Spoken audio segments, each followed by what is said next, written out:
Welcome to Indiana Sports Beat Radio, presented by Andy Moore Honda of Bloomington and Southern Stone Restaurant. Looks over the middle, second guesses, fires, throws. Does he make the catch in the end zone? Yes! Touchdown! Oladipo to win it. Another one! He got Another it! one!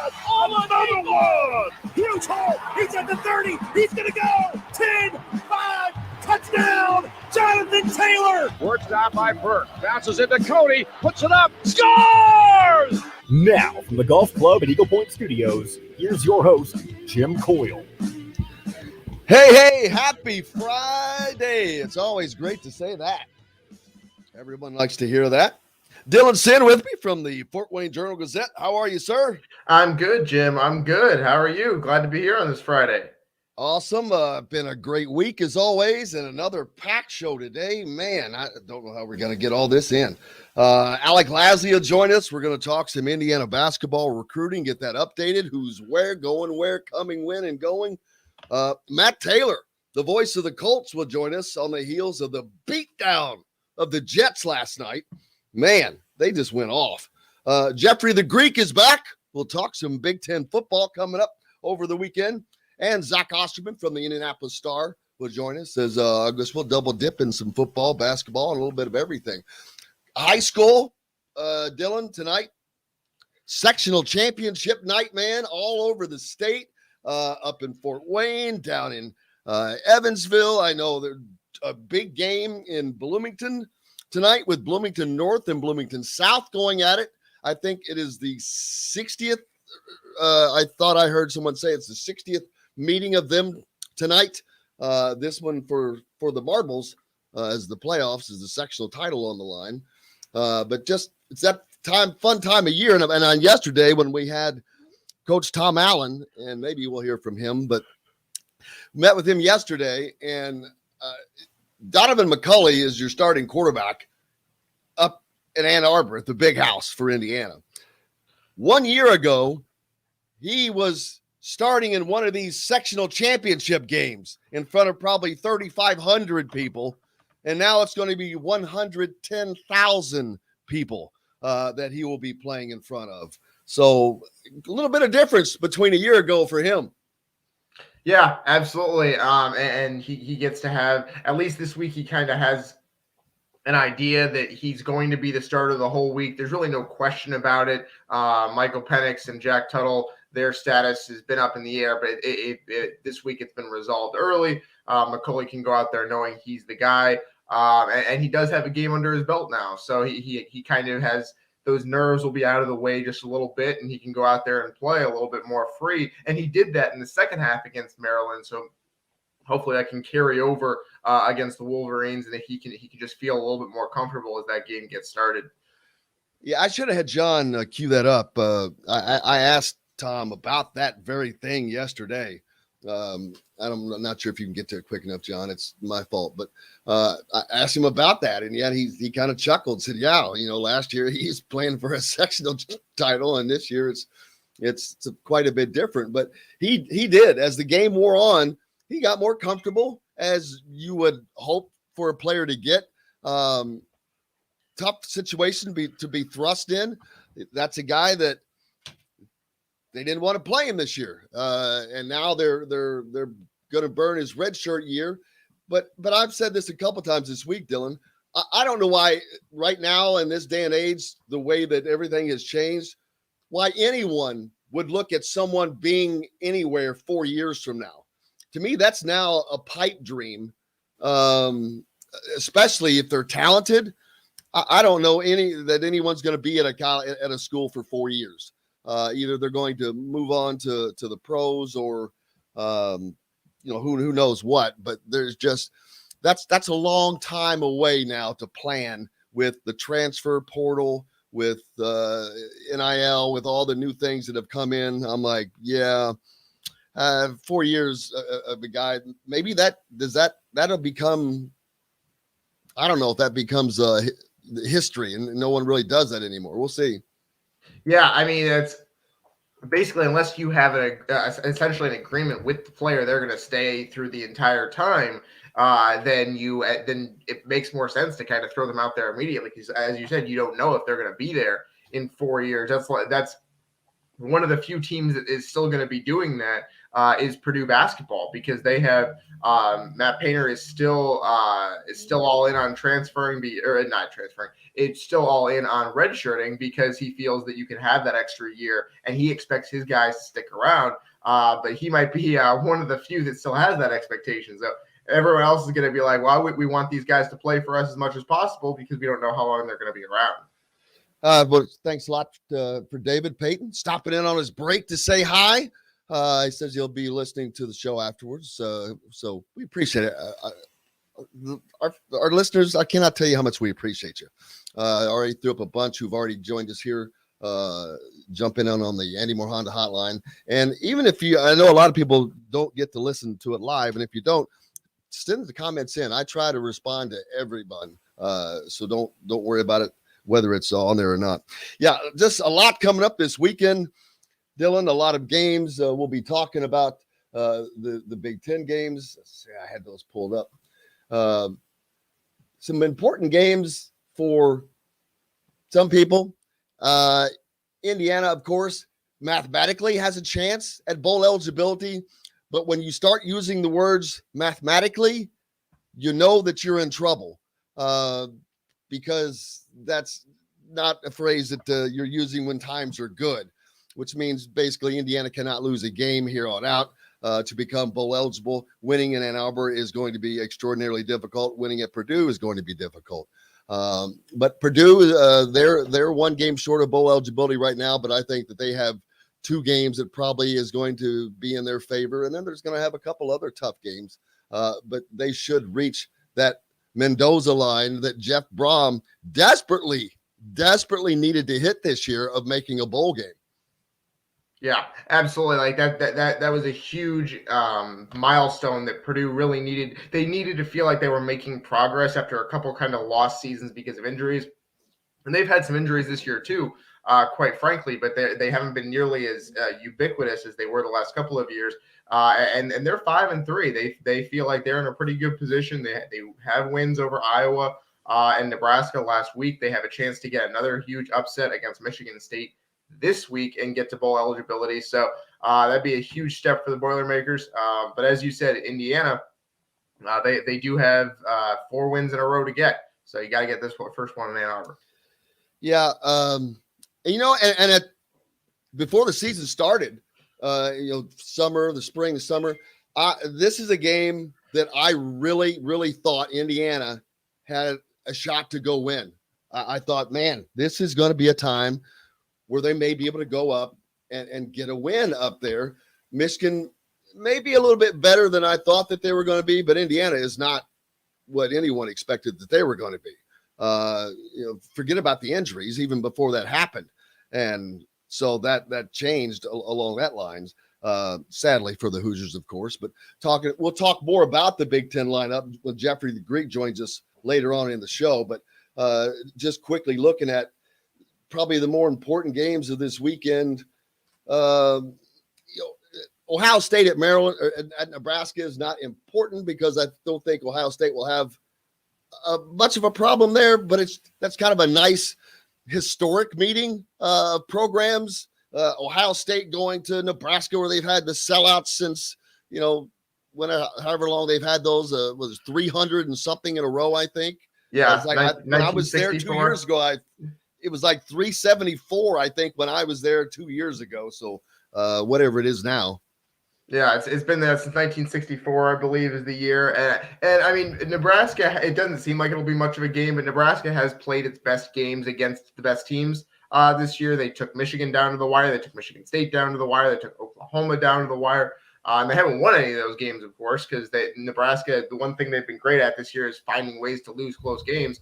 But could push Ohio State just a little bit, kind of show other teams, give them a roadmap of what makes Ohio State a little bit vulnerable, because right now we don't really know what that is at this point, because what made them vulnerable early in the year is no longer the case, because they've really changed up basically the way they do things almost entirely on defense.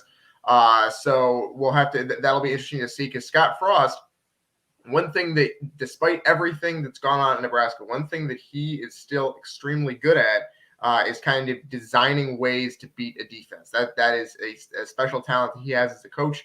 And it'll be interesting to see what he designs for that Ohio State defense that, as we said, has been completely revamped over the last several weeks. Yeah, I was trying to get Nebraska's schedule pulled up, but I'm not doing a very good job of it because they're 3 games off of bowl eligibility, and with what do we got? Like 4 games left to play. Well, they only have 3 games left. They're 3-6, So just like IU, they're mathematically they still have a shot, but they need this win on Saturday, and boy, that's going to be a tough one. Yeah, that's a tough ask to get. So don't expect that to happen. But and then other games that are of importance.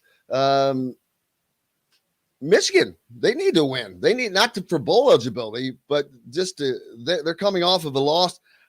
I thought Michigan was going to beat Michigan State last week. I picked Michigan, and Sparty rose up. And college football, I've been saying this too. I don't know if you call it parity or there just aren't dominant teams this year. Georgia is that lone team that has really kind of stood out. But, normally there's 3 or 4 teams that you're like, oh man, that offense is unbelievable, or this defense is unbelievable. We don't have that this year. There's Georgia and there's everybody else. Clemson falling off the cliff. Alabama's been beaten. The teams that are ranked high, I think, are fraudulent. Cincinnati is in no way a top 5 team in the country. In my belief, after seeing them play, I don't think Michigan State is a top 5 team in the country from a talent perspective, but I think that they're equal to the other teams. So I just don't think that there's the dominant teams that we normally see. There's not those kind of couple of dominant teams this year. Yeah, you're absolutely right. Georgia is the one that really stands out. Their defense is very, very good. One of the best we've seen in maybe a decade at this point. But yeah, everyone else is kind of trying to figure out a way to separate themselves in terms of in the minds of everyone else and be like, okay, who are the 2nd, 3rd, and 4th best teams in the country? And there really hasn't been that separation yet. There are going to be a lot of games down the stretch of this season that really tell us how good some of these teams are. Michigan State especially will get several of those games against Penn State and Ohio State. And then if they win both of those somehow, I don't think they will, but if they do, they'll get Wisconsin likely or Minnesota in the championship game. So Michigan State's going to have plenty of chances to show what they can do. I did think that Michigan was the better team last week. They outgained Michigan State by 150 yards and somehow lost because that's what Michigan does in big games. Michigan needs this win against Indiana as well. They had a players-only meeting this week. I was reading after that loss. So they're going to come out angry and motivated against Indiana. If Indiana can kind of knock them back on their heels a little bit, there might be some doubts that start to creep into the mind of the Wolverines, and that's something Indiana could take advantage of.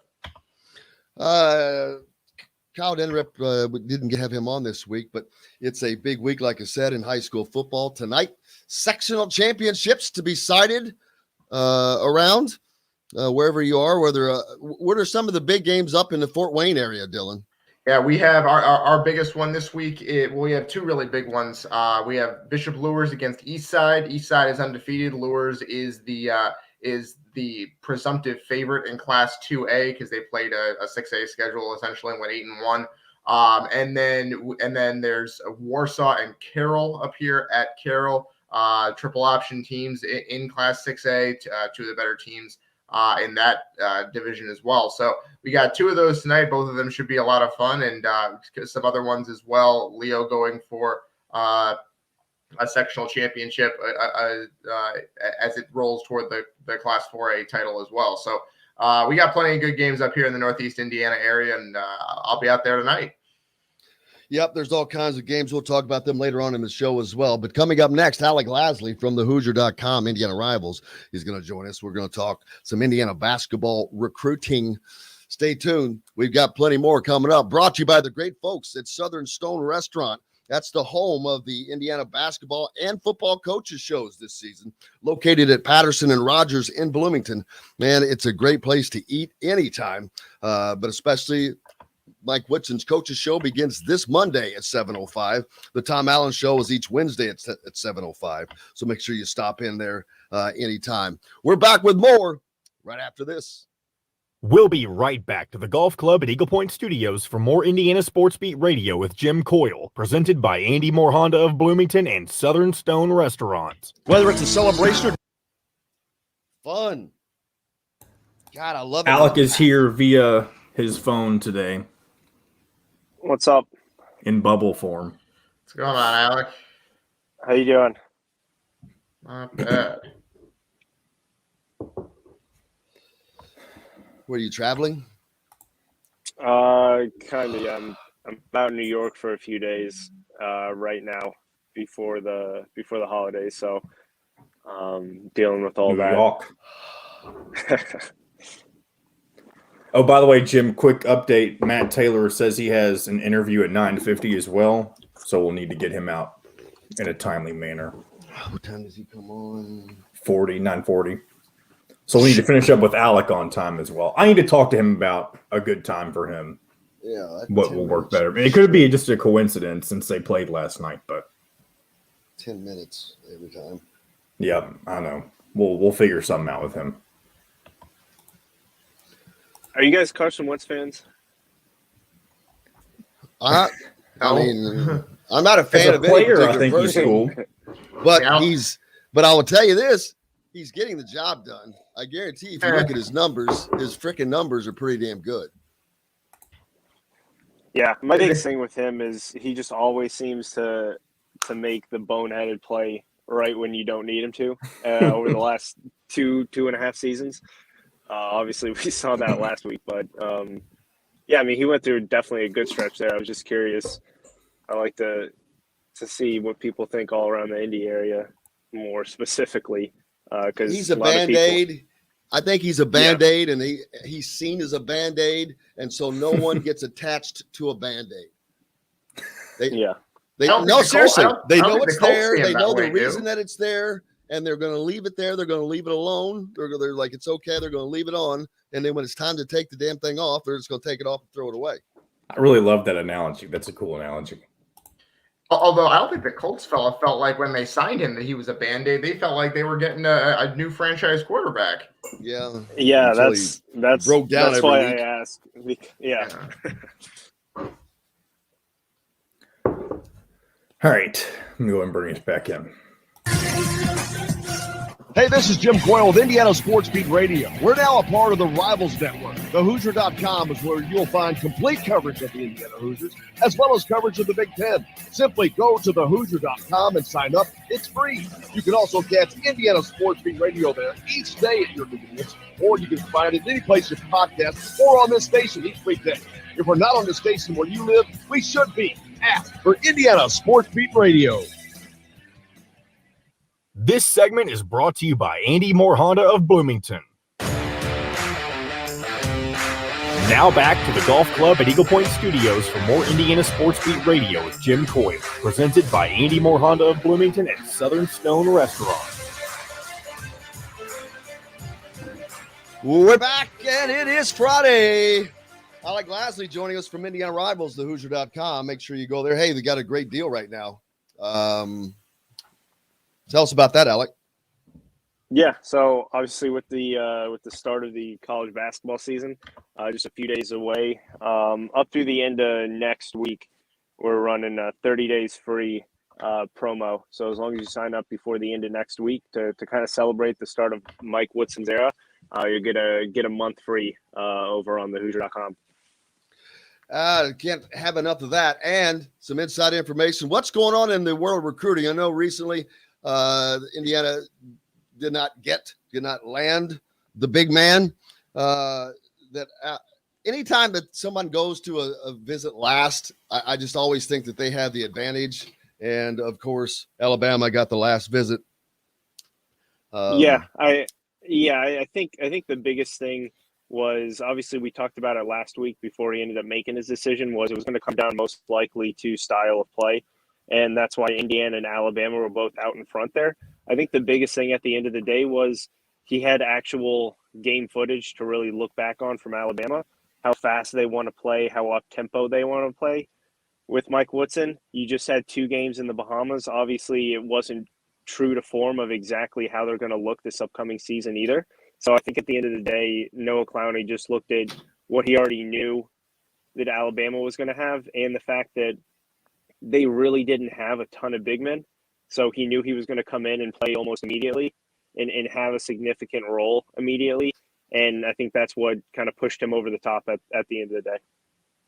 But now as Indiana moves forward, the recruiting continues to move in that direction. Gabe Cupps is a name that pops up a lot. People ask about a lot. He's taken a lot of unofficial visits to Indiana. Yeah, exactly. He's been on campus 4 different times since June and 3 different times since this fall really began. Biggest thing with him, obviously, he set his top 3 schools. Not a huge surprise out of any of them, Ohio State, Indiana, and then Stanford. He took a visit out to Stanford a few weeks ago. There was some thought that maybe Michigan would be able to kind of work their way into some sort of, top 3, top 4 list. But at the end of the day, these were the 3 schools that I think had the biggest impact with him early on and have been involved with him for some of the longest time. And when I talked to him over the weekend when he did drop those final 3 schools, biggest thing he said was he can't make a wrong decision. So now it just comes into, the fine-tuned details of exactly what he's looking for out of a school to ultimately make that choice. But at the end of the day, I think it comes down to Ohio State and Indiana. I think those two programs, especially with Mike Woodson and what he wants to do with point guards, with ball handlers, and the tradition that they have and that he's going to now be bringing back to Bloomington. I think that really sets them apart. But he definitely was very vocal about the in-state school as well and having that draw of staying in-state and being that guy too. So I think it comes down to those two. Look for a decision probably in the next 2 months, but he's open to make a decision whenever he feels 100% ready. So it could come at any time.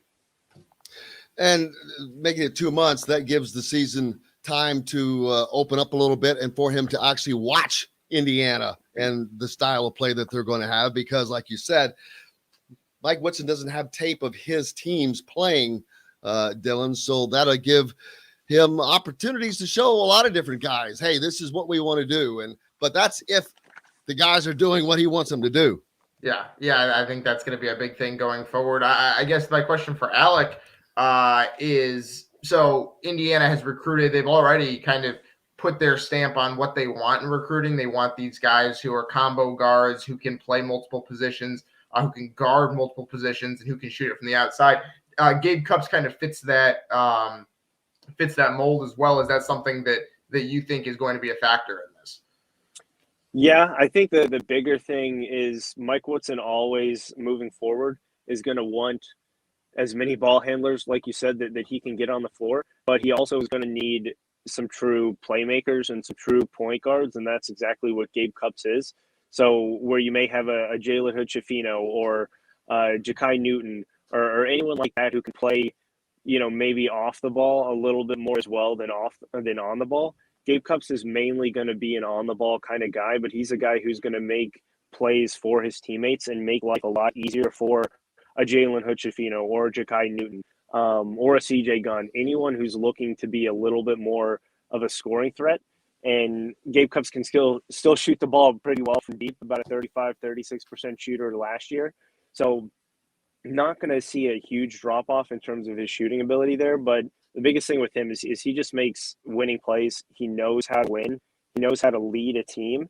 And in the Big Ten, in any type of program that wants to go deep in the NCAA tournament, you're going to need a guy like a Gabe Cupps who senior year is a guy who is clearly running this program and can win 2, 3, even 4 games in his career in the NCAA tournament. And that's exactly what you're going to get out of Gabe Cupps. And that ability to really kind of run the show offensively. Well, now Indiana did not get, going back to Clowney, obviously they wanted that big man, to go in there. Are they going to turn to the transfer portal, or is it a continued recruiting? Because not really a lot of names that's been thrown around. So do they move to the portal to fill that void, or just continue on the recruiting trail? Yeah, I mean, with the season beginning, obviously, in the next few days, everything, at least in the 2022 class, is going to pretty much turn to the transfer portal, which is probably, in my mind, a lot better than looking to kind of get a late bloomer in the spring for the recruiting trail. But even though I say that, I mean, look what he did with Tamar Bates this spring. So I think he's still going to leave that option open. But at the end of the day, I still think you're going to see a lot more players, like we've talked about over the last year, enter the portal, especially after this year, and really look for somewhere else. So I think kind of all attention turns to the transfer portal at this point, and you're going to get another guy, most likely in that 2022 class, who's already had some college experience. Tim's asking about Austin Parks, 6'10", 2023 guy. Yeah, so from Ohio, not ranked in the Rivals 150 as of right now, but a guy who's had a really, really good spring and summer. He released his top 5 yesterday: Indiana, West Virginia, Dayton, Michigan State, and Ohio State. Not really sure exactly how Indiana totally fits in this aspect. They've obviously recruited him decently hard up to this point. He's been on campus to Michigan State, to Dayton, Ohio State, and Indiana as well, all throughout the summer and fall. So I think he's going to end up at a Big Ten school, but I wouldn't throw away Dayton as a little bit of a sleeper in this top 5 at this point. Dylan? Yeah, I guess the question is going forward is how basically when do you need a new big man for IU, because they have Michael Durr for the next couple of years here. They have Logan Duncombe, who they believe can be pretty good as well. Those are guys that can be the type of big that Mike Woodson wants. So you have a chance. You have a you can wait a little while to go get someone from the transfer portal. And I feel like that's going to give them a little bit of flexibility going forward. Yeah, and I think the biggest thing is assuming Michael Durr stays, how healthy can he really be? Obviously, he's been banged up so far this summer. Hasn't had an injury. Hasn't had a lot of injuries throughout his career, but that's obviously one thing to watch going forward. But we saw over the last few seasons with the previous Indiana teams that you need multiple big men and multiple guys who you can throw in the front court who, even if their role is just to get a couple rebounds a game, that's what their role is. So I think you're going to see Mike Woodson really go out there and try to get a high-impact big man, a guy who's going to come in immediately and average double digits, because you're going to lose a lot with Race Thompson and Trace Jackson Davis this season, and you're going to need some point production out of that front court, because Michael Durr only averaged about 9 points for his career so far. Obviously, we don't really know what we have in Logan Duncombe, but he's not going to be a guy who's going to put up 10 points a game this year or next year. So you need a big guy who can come in, score easily, and get you some easy points, because you're obviously pushing to have a better shooting team, but the roster is still very, very much in flux over the next year. We don't know how many guys are going to be coming back. We don't know how many guards are going to be coming back. So you're going to need a lot of help in that front court, and you're going to need a guy who's going to be able to come in immediately and do that. So I would look for Mike Woodson to, at the top of his priority list throughout this spring and this transfer portal season, to go out and get a guy who's going to come in and play big-time minutes right away. Well, this Tuesday, November 9th, the curtain really drops, because for the few people that were in the Bahamas and the even fewer people that were in Louisville for the secret scrimmage, no one has seen this team play. Indiana has not had any scrimmages. They didn't do anything during Hoosier Hysteria, no exhibitions. So this has really been a secretive year. And this is really an unveiling of sort. It is a complete unveiling. I mean, the curtain is really going to drop on this team Tuesday night. This would be the first time for most of us to see this team actually play and play together. Yeah, and I think fans have been waiting for this kind of moment and this kind of excitement and buzz for a while now. I don't know the last time that Indiana went into a season that there has been so much excitement over the summer, but then it's been weird over the last maybe week or two. Things have been kind of very quiet on that front because I think there's still an anxiousness because everyone's expecting the season to go so well just due to all the buzz that's been around the program for so long now, dating back to the Mike Woodson hire. So I think everyone's super anxious. I think the players are obviously ready to get out there. Like you said, they haven't really been able to do a lot of actual exhibition and scrimmages against anyone else besides their teammates outside of the Bahamas. Obviously, they had the scrimmage with Belmont, but it's time for the guys to get out there and kind of get on the big boy bike and start to get rolling. And I think Mike Woodson is very excited to do that, and very excited to get the crowd back and engaged in Assembly Hall, which has been kind of missing, obviously last year, but the past few seasons. This is a question that has come up a lot over the last couple of years in regards because of the seeming like a higher than average number of injuries suffered by IU basketball players. And we know that they go through an extensive strength and conditioning program. Derek asked, with all the injuries IU keeps having, do you think the strength and fitness guy having a football background may contribute to that? Should IU look for a guy with a basketball background? I don't think that personally matters what sport he comes to, because he studies the body and muscles and all that, and knows he's looking at making them jump vertical, this, that, the other thing. But it has been odd. You have to at least say it's been kind of weird, all of the injuries, because Indiana was one of those schools that they may not put more focus on it, but they promote that they do. And I think the fact that they promote it so much either makes it seem that way, because I think pretty much every school nowadays does the same thing. They all have a strength and conditioning guy that is pretty strenuous. I think it's just a coincidence personally, but it's a question that I understand being asked. Yeah, I think it's just a coincidence, right? I mean, injuries are part of the game. When you have these crazy athletic guys going a million miles an hour into the lane, especially in the Big Ten, right, where there's tends to be so much additional contact at the rim. Knee injuries are fluke injuries 99% of the times. Back injuries, obviously, you can do stuff with that.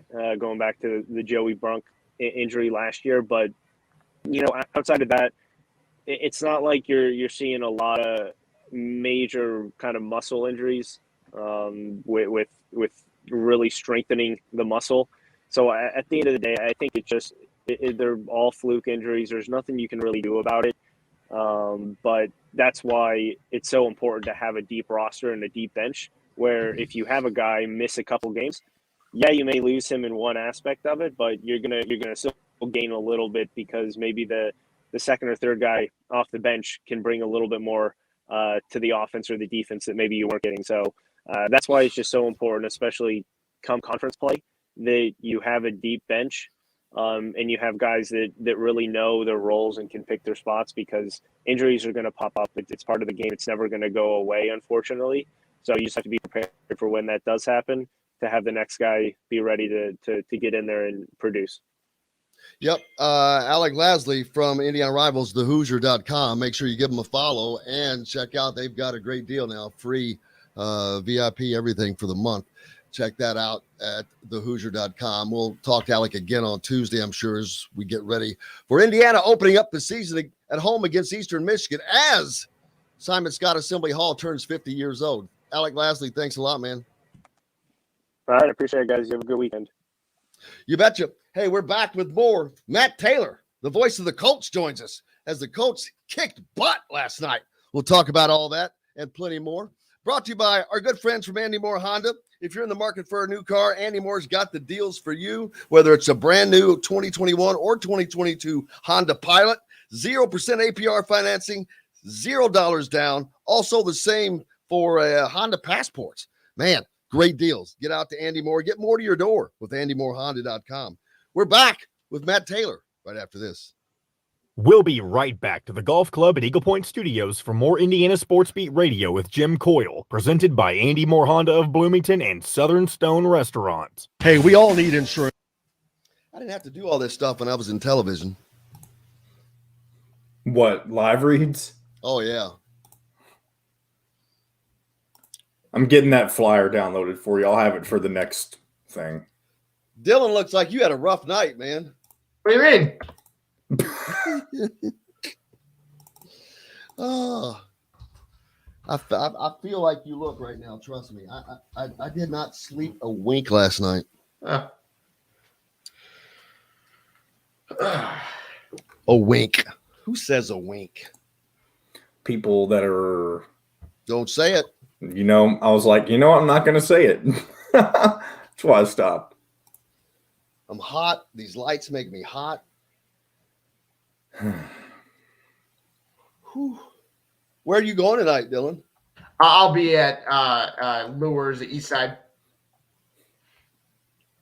That'll be a pretty good game. It will. One of the few games of the anywhere being played on a grass field. Oh yeah, I'm going to go to the South North game. Kit Klingelhofer's grandson is the quarterback for North.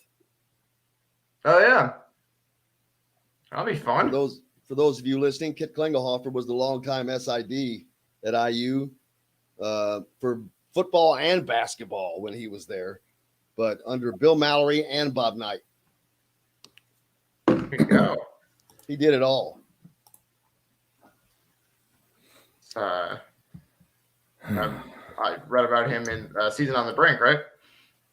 Probably. He was one of my professors. Mm. He knows where a lot of bodies are buried. No, I'm not kidding.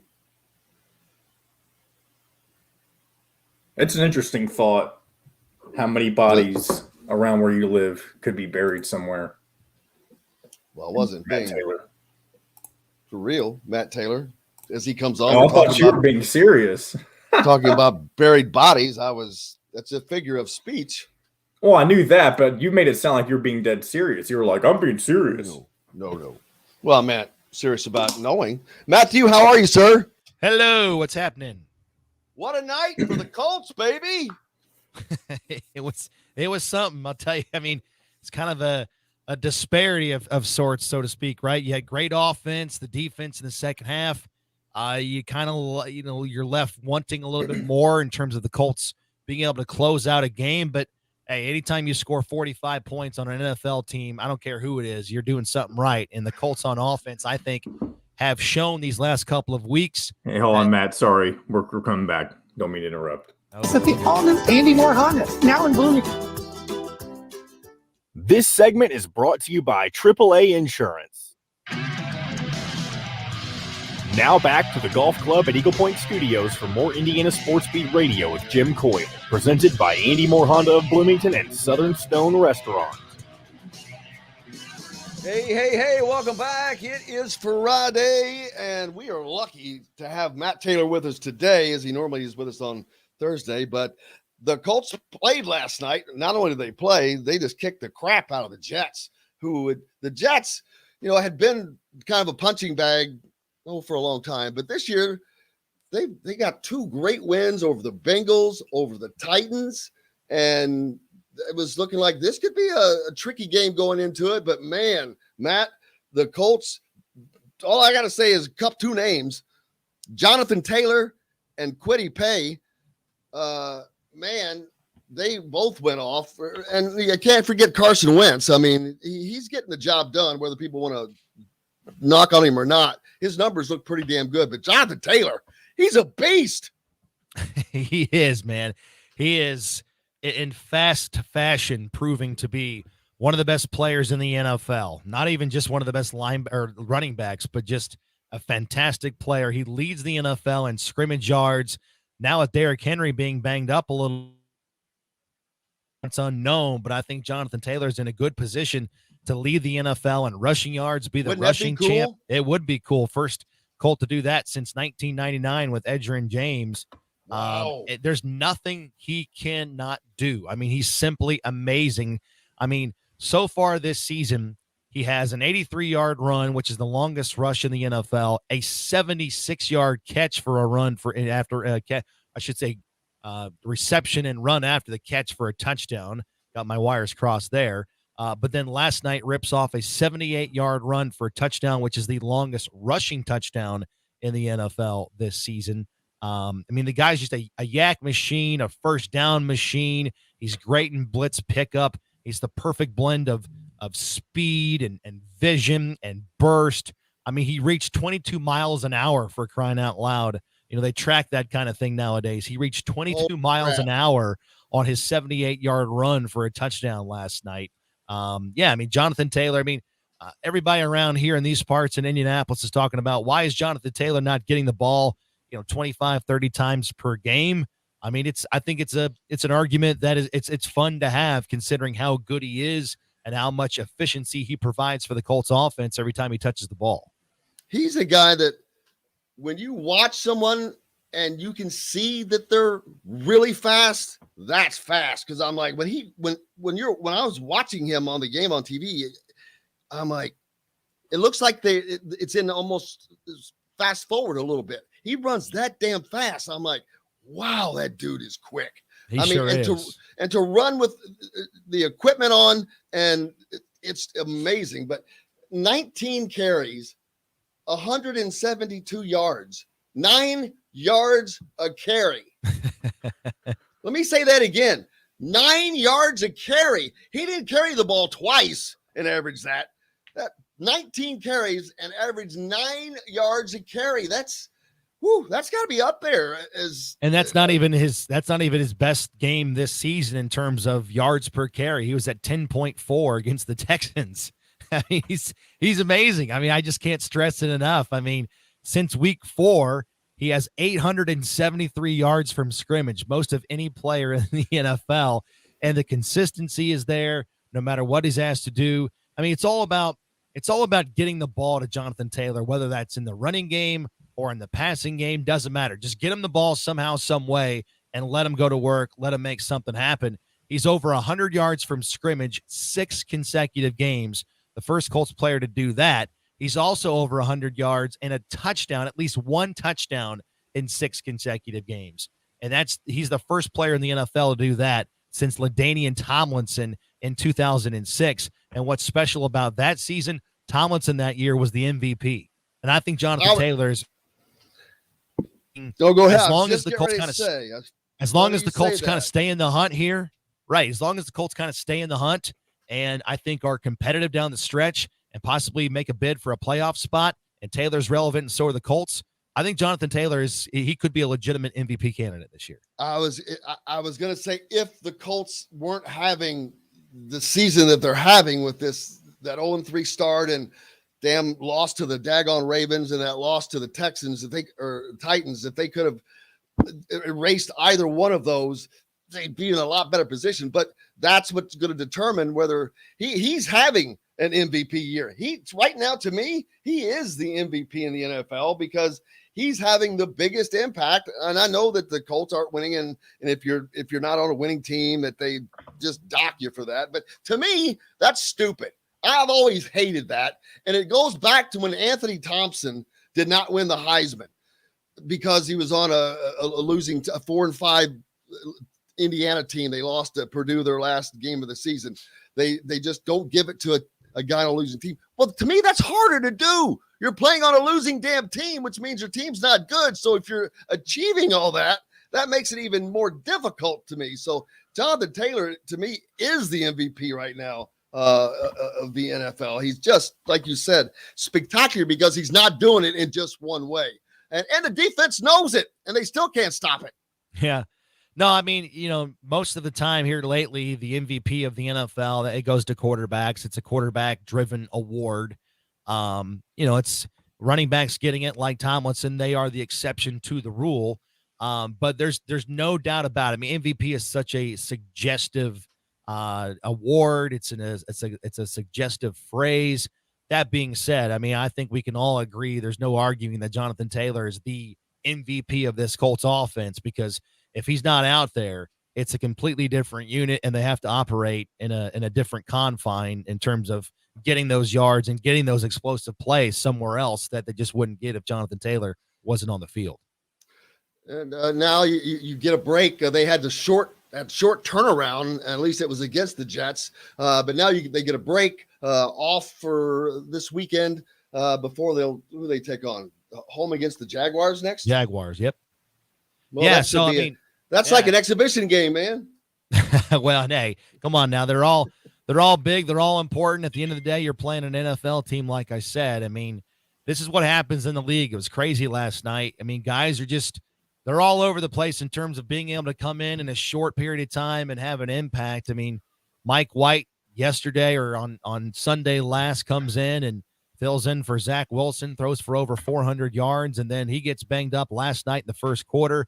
And then they have to bring up their practice squad quarterback to the activated game, Josh Johnson, who's been on 16 different teams, bouncing around a couple of different professional football leagues. And he comes in and he throws for 317 yards, basically playing, 2.5, 3 quarters against the Colts. So this is what the league is. I mean, there's great players everywhere. I don't care if you're the Jaguars or the Jets, it's any given Sunday or any given Thursday night, in this case, last night. The Jets, as you said, they have 2 pretty quality wins on the season against Tennessee and the Bengals, and I think that got the Colts' attention, at least on offense. They put up 45 points last night, and so now they have to kind of back it up. They're playing better, right? They're 4-5 on the season. They're 4-2 in their last 6 games after that 0-3 start that you alluded to. So if you can get this one coming up next Sunday against Jacksonville, all of a sudden you're 5-5, and you got 7 games to play, and then at that point you're going to have to. It's back to put up a shut-up time, right? You're going to have to beat some teams that are solidly in the playoff mix to get yourself into a better position to make the playoffs, right? You're going to have to play Buffalo. You're going to have to play Tampa Bay. You're going to have to play the Raiders. The Colts, at the end of the day, bottom line, the Colts are going to need to start winning some games that they haven't traditionally won here lately. They are 0 for their last 8 against playoff teams from 2020. That has to change if the Colts want to get into a situation later in the season where they're vying for one of those wild card spots in the AFC conference. Yep, I know you got to get going. The next time we get you back, though, we're going to talk about Kwity Paye. Man, he's made a difference. He's come back and healthy and was making life miserable for the Jets quarterbacks. And Carson Wentz, people had knocked on him, but he's getting the job done. He certainly is. I don't know what more you want from your quarterback, considering, I mean, last night, 134 passer rating. That's a career high. The guy's been stable. I mean, obviously, the fourth quarter and overtime of that Tennessee game, and don't get me wrong, it was a big game. It was very, very major for the Colts to win that game. They didn't get it done. Carson Wentz didn't play his best in that game. But I think if you kind of step back and if you're objective looking at Carson Wentz's first year with the Colts, his first 9 games, there's been a lot of positives, and I think there's a lot of building blocks in place foundationally for what Carson Wentz can be at quarterback for this team. Yes, sir, brother. Have a great weekend off, and we'll do talking to you next week. All right, guys. Be well. Thank you. You bet. Matt Taylor of the Indianapolis Colts joining us here on Indiana Sports Beat Radio. Man, they have that 0-3 start, Dylan, and actually the 0-3 start, they still could have got past that. It's the loss. They lost that game to the Ravens that they could have won, and the game against the Titans a week or so ago that they really could have won. But they can still, who knows? Like I said, just you win and you get to a wild card game, and but Jonathan Taylor, man, the dude is just doing it. He's fun to watch. His speed is just crazy, though. He gets out in space, it's over. Yeah, I mean, he's so good, and it seems like he's basically doing with the Colts what he did with Wisconsin for 3 years. And it took a couple of years for him to really get his feet under him in the NFL, but he's running the way we saw when he ran with Wisconsin. just kind of that hard charging guy who's not going to go down on first contact. And you don't see many of those guys in the NFL because NFL tacklers are so good. And Jonathan Taylor is one of the few guys that has been able to do that the last couple of years here. With Derrick Henry out, there is an argument that he is the best running back in the NFL right now. No question. Derrick Henry is just a freak. He's like a tight end at running back. That size, it's just unbelievable. That's man, I wouldn't want to try to bring him down. But yeah, Jonathan Taylor is, because Jonathan Taylor, he brings more to the table, I think. He can catch passes, like he can get out in the flats. He can do so much. He could probably return punts if you wanted him to. He could do about anything. And I just think he's just such a universal player. He could do so much more. But man, what a great year he's having. And if the Colts can make the playoffs, he could be possibly in line for MVP mention. That would be awesome. The Colts have, speaking of MVPs, what is it? Let's see. Jaguars next. That's not till the 14th. And then they go to Buffalo. And then Tom Terrific comes in. Tom Brady and the Buccaneers will come calling. What is that? Thanksgiving weekend, November 28th. So Turkey Day, baby. That's going to be an exciting time as Tom Brady comes back. Wow, that's going to be unique. That'll be the first time Brady's been back, not with the Patriots. Yeah, I mean, the Colts have a couple games this year where they're seeing old friends. But yeah, Tom Brady, he has the Bucs rolling again this year. I like that, old friends. Yeah, exactly. But yeah, I mean, they do have the Bucs rolling again this year. He actually he's having one of his better seasons statistically in about a decade here. So there's no signs of age catching up to him just yet. They did lose to the Saints last week, but 6-2, they're looking good. That's going to be a very, very fun game for the Colts, who could get a huge marquee win to kind of kickstart that season-ending stretch that Matt was talking about, where if they can get to 5-5, you get 4 or 5 of those last 7. Now you have a chance. I was seeing the Jaguars 1-6. I mean, I guess they'll let Urban Meyer finish the season, but is there any doubt that he is 1-out? Yeah, we'll see. I guess depends on how the rest of the season goes. I would expect that he probably is not back next season, but I mean, to me, he doesn't even seem like he gives a crap after what happened with his bar and all that. I was like, man, that is a guy that seems like he doesn't even care. They hadn't even won a game at that time. Yeah, I mean, they finally got that first win. I don't know how many more they're gonna get, but Urban doesn't seem like he's having a whole lot of fun. I don't know where he would go in college at this point. It doesn't seem like there's a lot of programs out there that are going to want him. And to be clear, he was kind of slipping his last few years at Ohio State anyway. Like they weren't recruiting at quite the same level. Obviously, it wasn't bad, but he just wasn't quite as on top of things as he had been previously. So you have to wonder whether he's just kind of essentially past his prime at this point. And so we'll have to see where that goes going forward. I don't know if it's past his prime or past the prime of caring. Yeah, because you have to. I mean, it's an all-in kind of thing.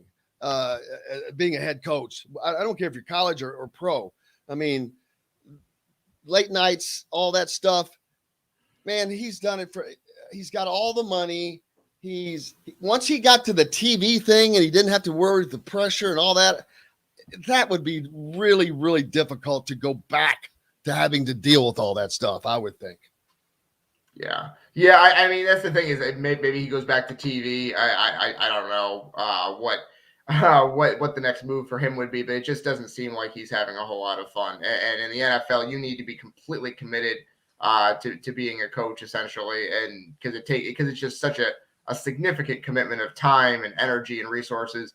and I just don't know if he's willing to make that commitment at this point in his life. We're going to take a break. We'll come back. We'll talk about some college basketball. See who else is opening up. The games coming up next week and all of that. Got lots more coming up as well. Jeff, the Greek's going to join us, and Zach Osterman. So plenty more coming on Indiana Sports Beat. Right now, Dylan Sinn with me from the Fort Wayne Journal-Gazette. We'll be back with it. Brought to you by our good friends at Reynolds Family Dentistry. If you're down in the southern Indiana area in Sellersburg, go see Dr. J. Give you that championship-winning smile. Back with more right after this. We'll be right back to the Golf Club at Eagle Point Studios for more Indiana Sports Beat Radio with Jim Coyle, presented by Andy Moore Honda of Bloomington and Southern Stone Restaurant. If you're in the market for... I'll be right back, y'all. Man, there is a slate of games on Tuesday. Holy smokes. Yeah, so many teams are opening up on Tuesday. There's one team that looks like a band. Emory and Henry. Mary Baldwin. Yeah. Are you kidding me?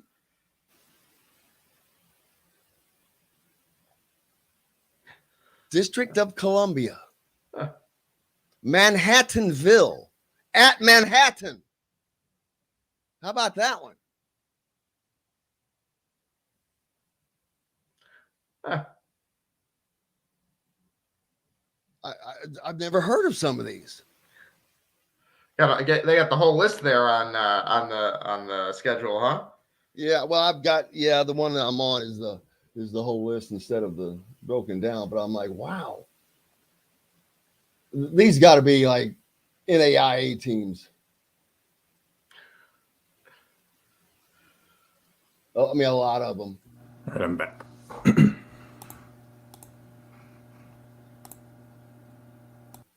I'm gonna have to pare that down to something a little more.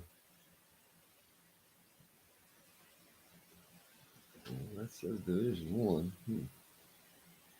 Are you looking at the giant list of games that you can't sort Yeah, through? well, there's teams I've never even heard of. I'm like, what? Yeah, it's because I'm not sure how many teams, but practically every team I'm sure starts their season on Tuesday. It looks like it. It certainly looks like it. You're lucky to have your game on television on Tuesday, which Indiana does, obviously.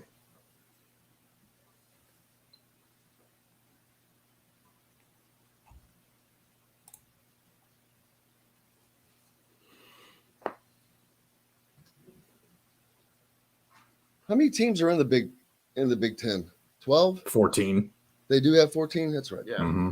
So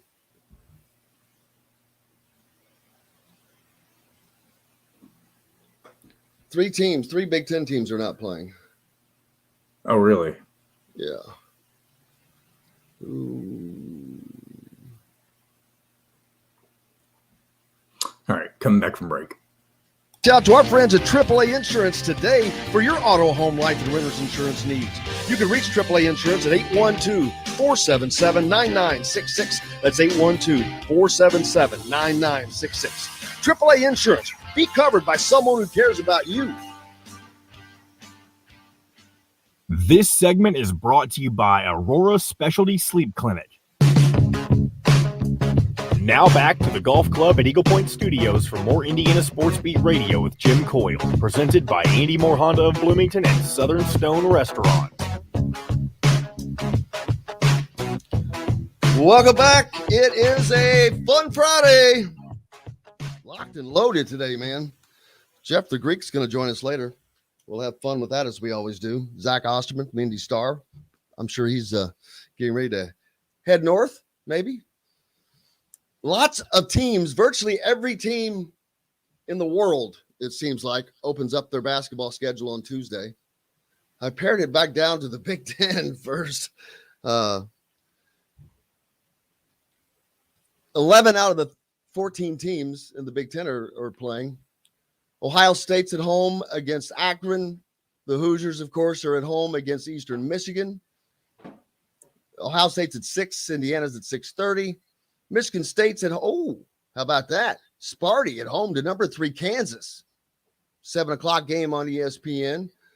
Number That's 7. not at home. That's in Madison Square Garden. Just want to clarify that. Thank you very much. It certainly is.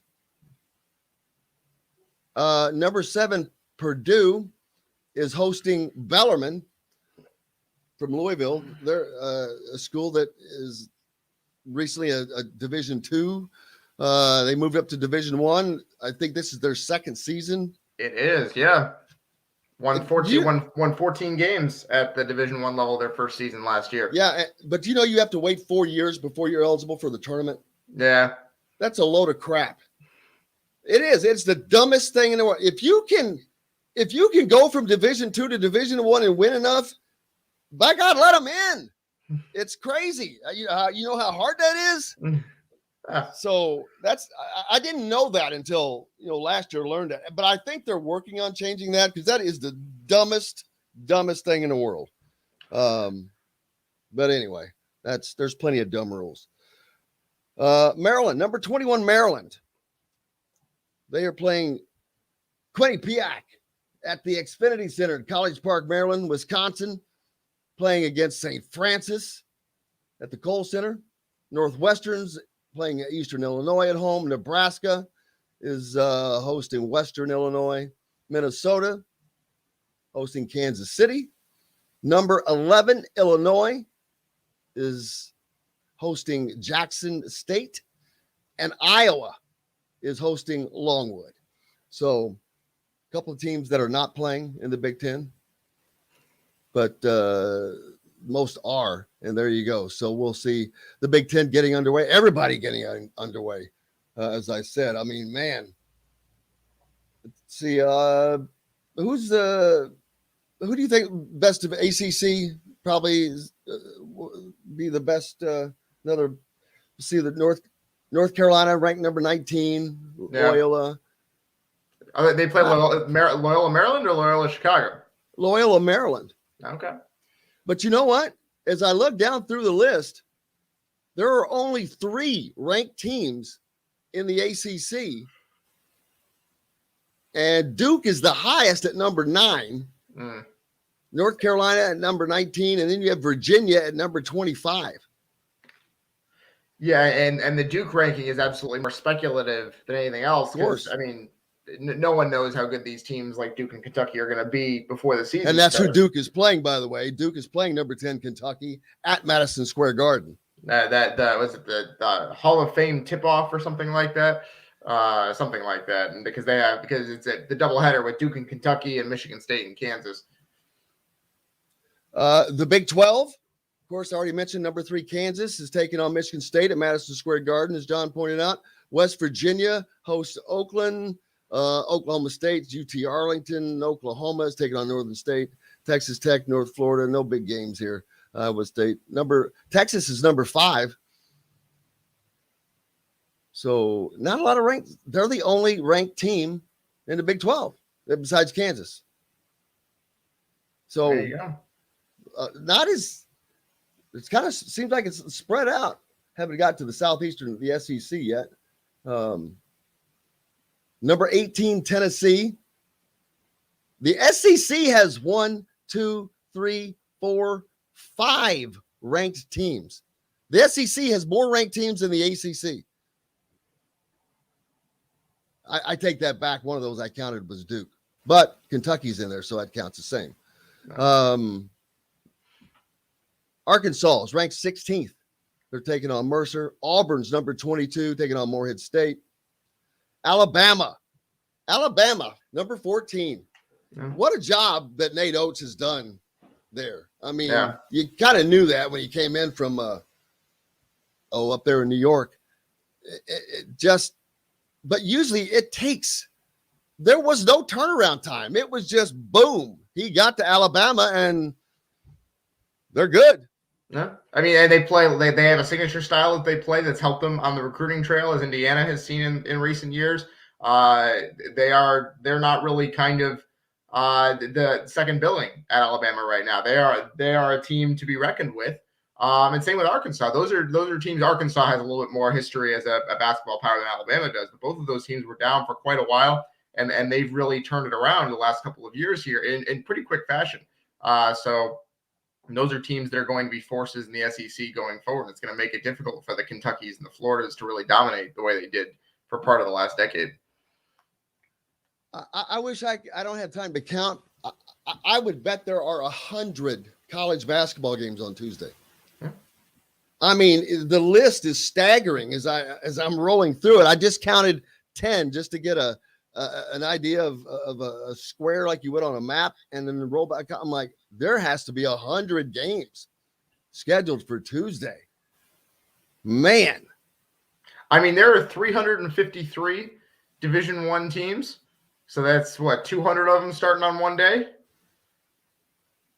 And then there's probably another 35 or 40 on Tuesday. So, or Wednesday. The bulk of the games, though, everybody getting that jump on Tuesday, man. Wow. That's going to be whew. Thank goodness not covering all that. That'd be a lot to ground, but it's almost a 24-hour thing, right? I remember they used to do that where the games would start and they would have games going all day because they would kind of just spread them out in different time zones and things like that. You say that on Thursday, the last game of the night is Northern Colorado at Hawaii, scheduled start 11:59. There you go. So that goes that takes you into 2:30 in the morning. They even have games on Friday. There's a ton of games on Friday. I mean, the college basketball is coming in. It's like it's coming in with an abundance. They're ready to get it on. I see number 2 UCLA taking on Villanova at 11:30 p.m. Holy cow. That's on Friday night. Late game. That's an awfully good game to be played that late. I mean, there is a Pavilion. Yeah. I mean, it's college basketball kind of. I think they make sure that I don't know, but basically they try to play this opening week because there's so many games and kind of get people back in the swing of it. And I know a lot of people don't pay attention to basketball until football season is over, but this kind of gives you. It's definitely a wake up call to say, hey, college basketball is back in case you want to pay attention. Well, don't worry. There's certain teams that have if their football team's not doing well, I assure you there's going to be I would love to hear me call a game. I love doing play-by-play, man. It's one of my favorite things in the absolute world. I love it. I miss doing that. Lucky to go to a high school that had a radio station and got I start doing that. But yeah, I'll really miss that. But thank you. Probably because he knows I'd be a nut on there. But man, it's just fun. And college basketball is so fun. Not that football, I love football, I love all of them, but college basketball, there's so much and there's so many and there's so many different styles and there's so many different teams and there's so many different characters. And you get to see more of the characters, whether it's the coaches and all of that. But college basketball is, to me, I have to say, it's probably, if I had to pick a favorite sport, it's college basketball. Just because it can just go back and forth so fast. It can change the emotion. You can be up, down, win, lose. It's awesome. I just love it. And it's not pros. It's just, it's not the same for me. It's just that college basketball is probably, without question, my favorite sport. I mean, and obviously it helps a lot if IU is playing well. We haven't had that for a few years here, so we'll have to see if they start winning again. That kind of turns things up to even another level, and this season could get extremely interesting in the Big Ten, especially because you already have several teams that feel like they're going to be near the top of the polls for the entire season. Michigan, Purdue, Illinois seem like they're going to be very, very good teams. And then that next tier, we're not really sure how it's going to go. How good is Maryland going to be? How good is IU going to be? How good is Rutgers going to be even? So Michigan State is kind of up in the air in a way that we haven't really seen in quite a while after they struggled last year. So yeah, there is a lot of kind of unknowns going into this season, and it should be a lot of fun. I wonder if it's going to be like football, because football has been different. Like I said, the teams, there's not as many teams that were dominant. I don't know if that's a carryover, a hangover from the COVID year last year that definitely affected play. It definitely affected things. I don't know if that's what's that is. I don't think basketball will have that. Just because I think it's easier to overcome things with basketball. You got 5 guys instead of 11 and all that. But I think basketball is going to be a hell of a fun year, I think, for college basketball. And yeah, it's always great when Indiana's doing better. When you're the team that you cover more, it's always a lot more fun when they're doing well. And Indiana's a team, and I say this all the time, they're one of those teams that it's better for college basketball when Indiana is good, when Kentucky is good, when Duke is good, when Kansas is good, because you got the people love them and you got the people who hate them. And that's great for sports. You want that. You want the rivalry. You've got to have the villain. You've got to have the guy in the black hat. You got to have the Dale Earnhardts. You got to have the daggone, I'm thinking of the clean cut 24, Jeff Gordon's, the polar opposites. It makes it fun because somebody likes all of them and someone dislikes all of them. And that's what makes it fun. And college basketball is just one of those things that, man, upset. You talk about any given Sunday, basketball is any given day. Any team can beat any team on the right day. And that's fun. The NCAA tournament, there's no better sporting event in the world. I mean, I know that the people who outside of this country who love soccer and all that, there's no way that it has the excitement that the NCAA tournament has. I know that they love it because that's what they've grown up with, but I'm talking about that heart rate shooting straight up and straight down and back. You can't get that in soccer or any other sport. You can get that 15 times in an NCAA tournament game within the last 5 minutes of a game. And it's awesome. And I love every second of it. And that's why I'm here. There you go. And yeah, I mean, again, IU being good this year, or being at least having the possibility of being good this year, should make it even more fun. And yeah, college basketball, we're less than a week away from it being back. It's just a great time of anticipation, because there's football, we don't know what's going to happen, and that's a lot of fun. But basketball, I mean, the top teams are going to lose at some point, and no one's just going to roll through everything. So it's going to be fun to follow the ups and downs of the season. And that's what makes college basketball great, is even the top teams go through and lose and have to figure things out and things like that. So that's what makes college basketball great. And I love the Big Ten when there's not really the dominant team, but there's 5 or 6 teams that you just throw in a dice roll and roll them out. IU Purdue, you want them to be good together because you want that rivalry.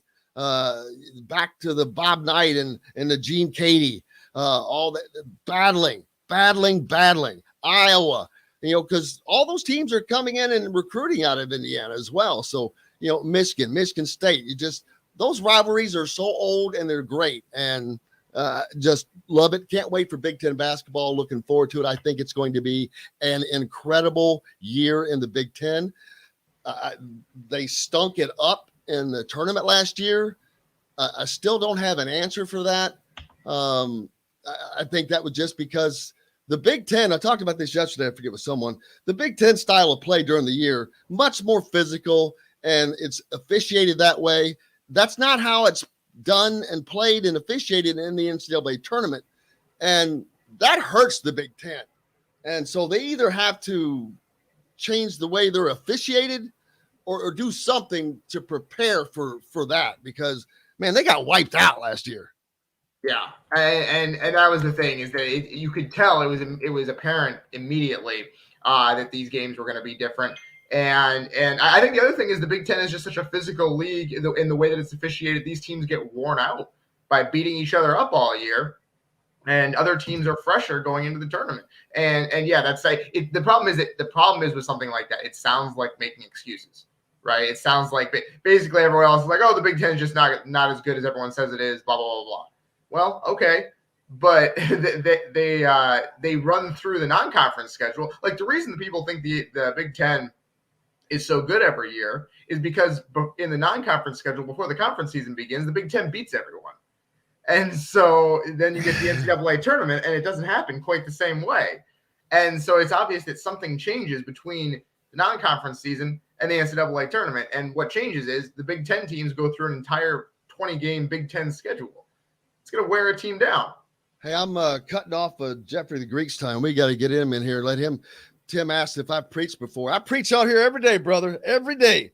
We're going to do some more with it. Jeffrey the Greek's going to join us. Let's get him in here. Taking a break. Brought to you by our good friends at Bubba's 33 in Clarksville down in southern Indiana. Pizza, burgers, beer, great fresh food every time. Go in there. Back with more right after this. We'll be right back to the Golf Club at Eagle Point Studios for more Indiana Sports Beat Radio with Jim Coyle, presented by Andy Moore Honda of Bloomington and Southern Stone Restaurant. Whether it's a celebration. Preach on, man. What's up, brother? How we doing? Having a good one. Having fun. It's Good, rolling. good. I'm late, so I must be having fun. That's okay. I'm always late. I'm What's terrible. going on, about Jeffrey? that. I don't think we've met. Oh, How you doing, Dylan? Good. How are you? Fantastic. I agreed with everything you guys were saying. The Big Ten, they just basically turn it into a football league during the year, and it affects them. So I'm totally with you. Yeah. I should have had him in. I should have had him had you in there on that. I don't have as much basketball takes as I do football. It doesn't even matter. Just preach it. Make it up, man. Dylan Jeffrey is a former Iowa player. And does his podcast out there. He got his hotline right now, coming in right now. That's the hotline. All right. It was on last week. It was so much fun. I'm like, oh, we got to do this every week, man. It was a blast. There you go. Oh, yeah. Yeah. I got football games. That was And good. then that we still have there. Zach Osterman after the fact, so don't go too late. I know. He said he's dropping his kid off at daycare. That's why he had to push his time today. Doesn't matter. It's all good. That's why 9:20 is perfect for me because dropped 2 kids off this morning, get home, get a little settled, and boom, 9:20. There we go. See, this is the day I wish we were going 3 hours, man. I could just go on. Oh, yeah. Once basketball hits and you've got football. And wrestling, right? Wrestling? No? Hey, what WWE or what are we talking about? Or Big Ten? No, just probably going to be 2-time back-to-back national champions out of Iowa City, but it's all right. We'll keep that sport to ourselves. Yeah, see that wrestling, I think that must stop at the Mississippi River or something. It stops at a lot of borders. Although Indiana did win the NCAA wrestling championship in 1932. You know that. Because they got a damn banner hanging up. That's how I know it. That's hilarious. And All right, here we go. their current coach was a national champion. All right. New Honda Pilot, all the trims for 0% APR financing over 48 months and $0 down. Or how about a brand new 2021 Honda Passport, also 0% APR financing over 48 months and $0 down. Get more to your door with AndyMooreHonda.com. Come see us at the all-new Andy Moore Honda, now in Bloomington. This segment is brought to you by Remax Advanced Realty, Indie Home Pros team by Cheryl Sizemore. Now back to the Golf Club at Eagle Point Studios for more Indiana Sports Beat Radio with Jim Coyle, presented by Andy Moore Honda of Bloomington and Southern Stone Restaurant.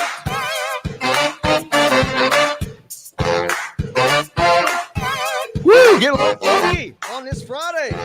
Perfect. Jeffrey the Greek's joining us. You know him, you love him. You can't live without him. Had him on last week. We had so much fun. So let's just do this every week. Jill and Sinn with us still, of course, from Fort Wayne Journal-Gazette. Jeffrey, welcome in. Great to be here. Thanks for having me. Of course, I put down a bet last week, just a 3-team parlay, and I got destroyed because I took the under in the Indiana game, thinking, and damn, oh my God, they blew it out. They doubled the score, probably what the under was. I think the under was like 40 points, and they scored like 70 between the two of them. Yeah, it's funny. So I do a lock of the week. Going into that game, I was 6-2 on the year, which is pretty good for a lock of the week. Do you think I heard from anybody during the 4-game losing or winning streak? No, but I missed one lock of the week, man. I got lit up like a Christmas tree all weekend. What have you done for me lately, baby? That's how it goes. Yeah, but hey, your quarterback McCauley obviously had a lot to do with that. I mean, Yes. a little bit of fresh blood, a little bit of more mobility in the pocket, and I thought he looked pretty good. And got better. And we talked about this.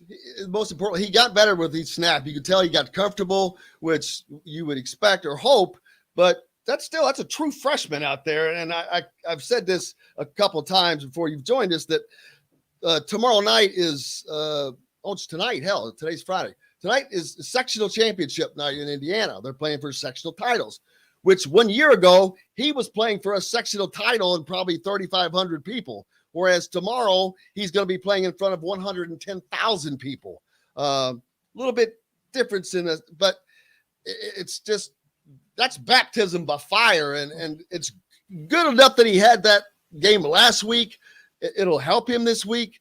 I know how loud that place is, so but you know what? If he can keep his cool, I'm not saying Indiana's going to go up there and upset Michigan, but they could probably, they're what, 21 point underdog? I think that they cover the spread. I don't see him getting blown out if he stays comfortable. Well, you didn't have me on here to agree with everything you say, so I guess we'll start. Well, that didn't take long, did it? Heck, I don't even think I agree that Michigan Stadium's all that loud, to be honest with you. It's about the most quiet 110,000 people that you could ever assemble. But it's coming from an Iowa guy, of course. I do agree that he has provided a spark. I mean, I think even you saw the Hoosier rushing attack come alive a little bit because the defense, had to stay a little bit more honest with the passing attack. The Maryland defense might have had something to do with that. They have fallen apart more than I had anticipated last week, but I am excited to see, a little bit more wrinkles from the Indiana offense this week. But with that being said, going into that environment, I mean, I kid about the Michigan Stadium, but going into that environment is going to be tough. And on the other side, Jim Harbaugh, well documented, not real good against highly ranked teams or his rivals. But if you look at his record, before and after playing those highly ranked teams and rivals, it's really good. So people are worried about, the drop off for Michigan after playing Michigan State the week before. And they have a Penn State game next week. But that's Michigan. They've always just lost to a big rival or a big ranked team, and then they wind up, pounding the team they played. So that's the best backhanded compliment I can give Khaki Pants is that he's really good at rebounding from big losses. I mean, basically the story. Well, he certainly has a lot of opportunities in that regard. Exactly. Yeah. The story of Jim Harbaugh's tenure at Michigan has been he wins the games that he's supposed to win and loses most of the toss-up games, essentially, and has never upset anyone ever.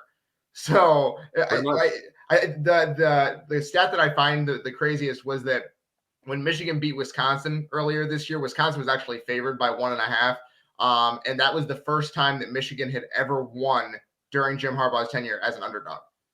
It never happened before. Yeah, it's crazy. Those type of stats have just haunted Khaki Pants right from the get-go since he's been at Michigan. And, there was another coach in the Big Ten that talked about watching the same movie over and over again. This has been the same movie for Michigan fans. I think you saw some of that bubble over on Twitter Saturday and Sunday, which happens. But with that being said, still got to be a win that Michigan gets if Khaki Pants wants to kind of keep things going this year. And personally, I think they will. I think I hidden in that last week was that Michigan's passing attack, which I think has been dragged a little too hard this year. You saw some talent come alive on the outside. The passing game was there when they needed it to be, and I think you're going to see more of that on Saturday night when they play Indiana. And Indiana's defense, oh my gosh, that had been their hallmark all year, and it had been the one thing that allowed us to keep saying, okay, Indiana still has a chance here if they can get this going on. If they can, man, when your anchor falls apart, which has been their defense, and it has for the last 2 games, I was amazed that they were in the game as well as they were against Maryland, because they were just to give up 400 yards passing. I know that they were beat up a little on the outside with Tywan Mullen and Reese, but man, that defense has been the only thing that's held them in check. And boy, that thing has kind of gone sideways. Yeah, I don't know if there's any Austin Powers fans out there, but do you remember in one of the movies where somebody sucked his mojo out? That's pretty much what's happened to the Indiana defense. I was a big proponent of the Hoosier defense for most of the year. I thought they did look good, but just a combination of injuries, wear and tear of the season. And I was expecting that Indiana defense to bow up last week one more time. Again, one of the reasons why I like the under in that game. But as of right now, the Indiana defense is very much they got to prove it to me that if they can come up and start hitting people. So what this week? What are they? 20 or 21 point? I think we're closer to 19, but yeah, we're getting up into that 20-point mark. So what's your pick on that? So I got Michigan State 37, Indiana 17. So not a gigantic. Yeah, I don't like that. I don't. You mean Michigan, right? What? Oh, sorry, Michigan 37, Indiana 17. So I don't.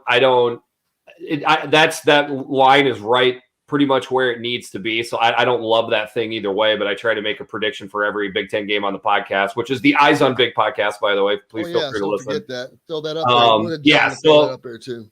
Yeah, I mean, as of right now, you nailed it already. I mean, the combination of a young quarterback going into a tough environment and me not trusting that Indiana defense too much, I think that's enough for Michigan to get the cover after what might be kind of a sluggish start out of Michigan. Your number 22 Iowa Hawkeyes, man,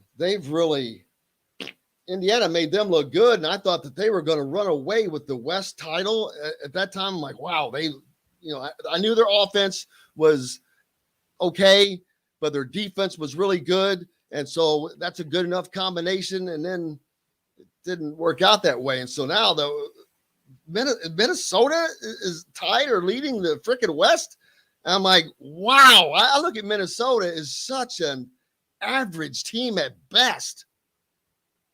Yeah, as of right now, there's one anomaly on Minnesota's schedule. It was obviously that nasty home loss to Bowling Green. Other than that, they played Ohio State really, really well. I mean, they led in that game deep into the third quarter. People kind of forget, and they have pretty much controlled the game with that big old offensive line of theirs, and they have got a much better defense than I think most people realize. That's a good football team. I hate to say this, but I was actually kind of proud of the College Football Playoff Committee putting them into the rankings because I deserve they should be there. I've actually been saying that on the podcast and on Twitter for quite some time. So as of right now, it seems like it's down to a 4-team race in the Big West. And I'd like to point out it is November.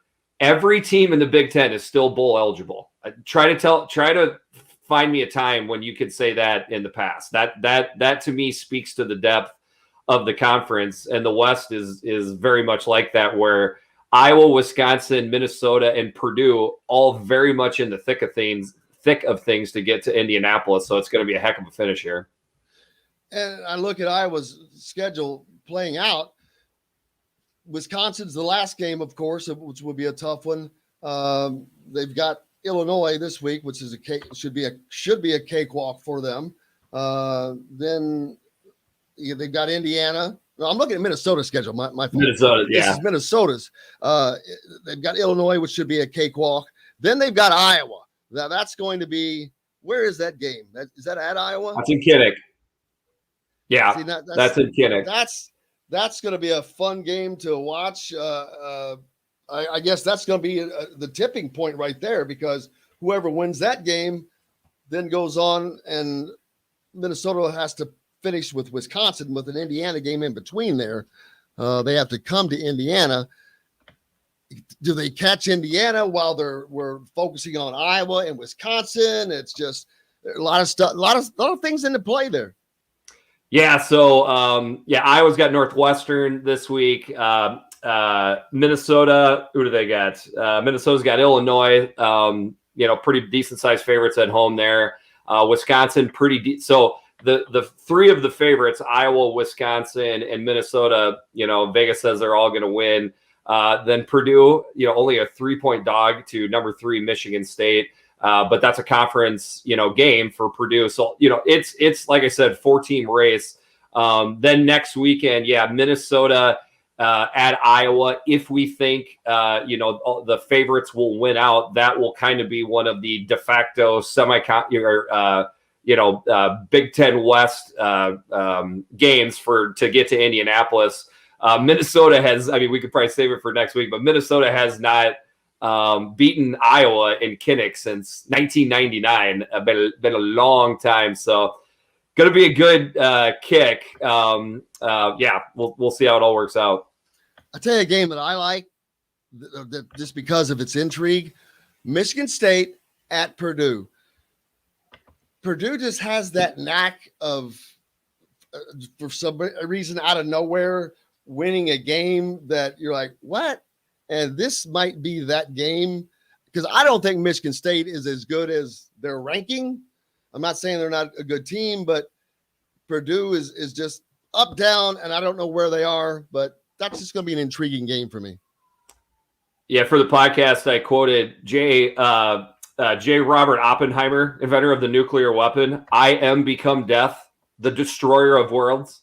That's Purdue.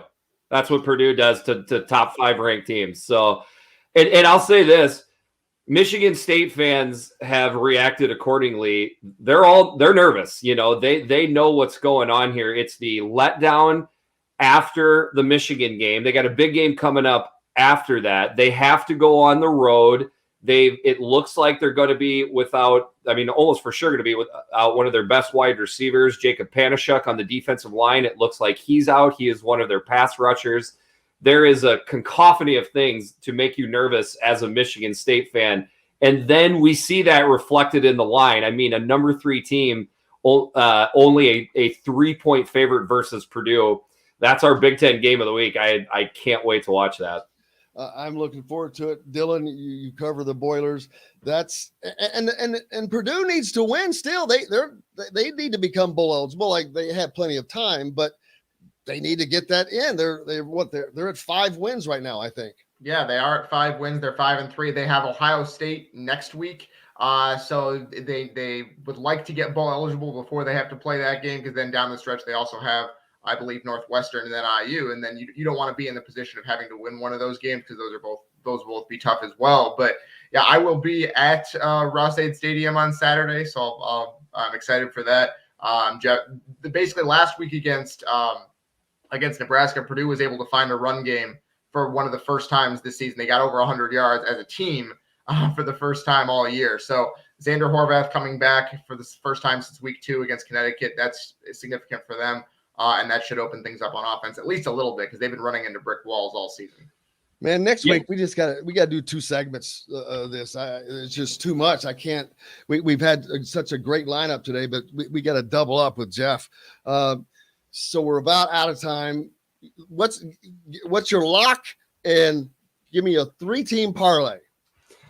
All right, I'll give it to you. You can get 2 right out of one game. I would take the under 40.5 in Northwestern Iowa. I don't see either one of these offenses putting up a lot of points. And then you can take Northwestern plus the 12 in that same game. That's going to be a low-scoring game that, I think Iowa pulls it out, but not extremely confident.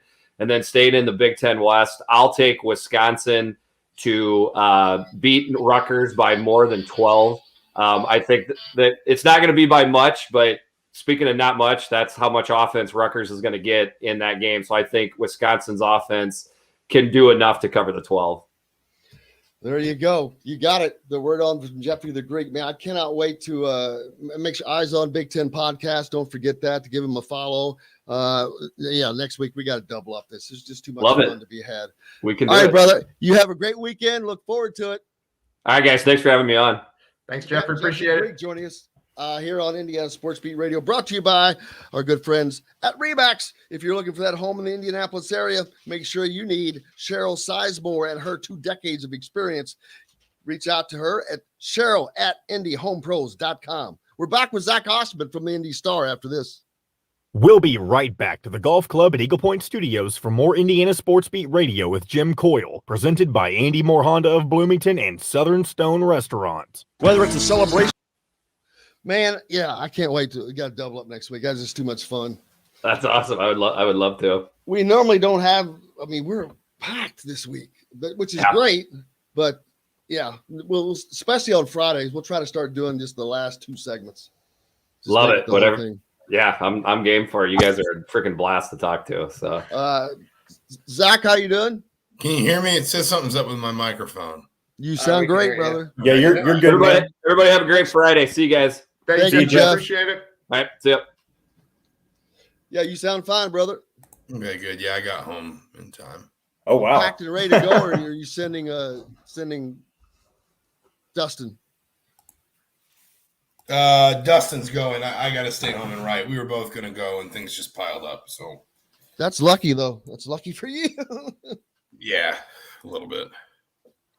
So what's weird is I've never seen a game at Michigan or Ohio State, either one. I've only been to Michigan once, and that was when I was a student in college. Yeah, no, it's never timed up where we've gone. The Ohio State, a great story is I saw a game at Ohio State when they had the cinder track around it still. I remember running because I was working for ABC Sports for a USFL game when I was in college. It was crazy. Oh yeah, it was old time stuff. Zach, are you still coming off that high of the Braves winning the other day? Oh yeah. I'm not coming off that, man. Trust me, I'm still there. I can't believe is that it's their first one that they hadn't won since '95, because it seems like they're always they won the damn division every year. And even after they won for like 13 years, and then they had that lull. Were they back now to winning? They won it 4 years in a row again now? Yeah. They say 24 hours to celebrate a win. How long to celebrate a championship? 24 years, probably. How long has it been since '95? Exactly. You ought, John, you ought to, if you could pull up a clip of the Braves winning, that would be cool. I'll try to get a short one here if I can get it in time. Zach's tweet where he just was smoking a cigar and not saying anything was terrific. I enjoyed that. Oh, I missed that. All right, here we go. 10 seconds. Or on this station each weekday. If we're not on the station where you live, we should be. Ask for Indiana Sports Beat Radio. This segment is brought to you by Yogi's Bar and Grill. Now back to the Golf Club at Eagle Point Studios for more Indiana Sports Beat Radio with Jim Coyle, presented by Andy Moore Honda of Bloomington and Southern Stone Restaurant. Welcome back to Indiana Sports Beat Radio here on this Friday. Getting you ready to go out for the weekend. All kinds of things going on. nothing more important to our next guest, Zach Osterman, than the Braves winning the World Series for the first time since '95. Congratulations. I feel like you are doing congratulations. Anyone who is a fan of a team and that's had the success that they've had, but not won the World Series since '95, that's got to be quite enjoyable. It's been a good month and a half. I mean, it's I said this to somebody yesterday.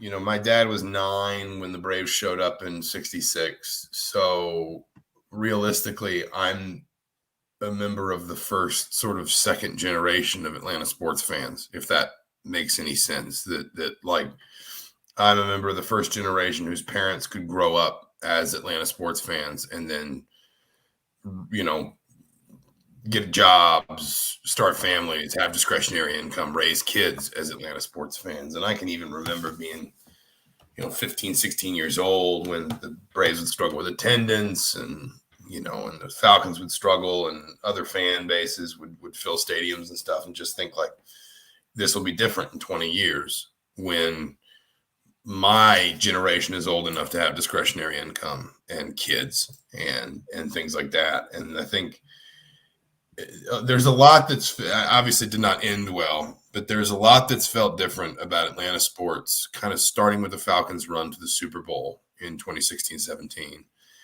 And the way they filled the dome and closed down the dome that season. And then, the Braves getting back on their little run here, Atlanta United winning the MLS Cup. And I know people kind of sneer at that, but like they put 73,000 people in the stands for that game.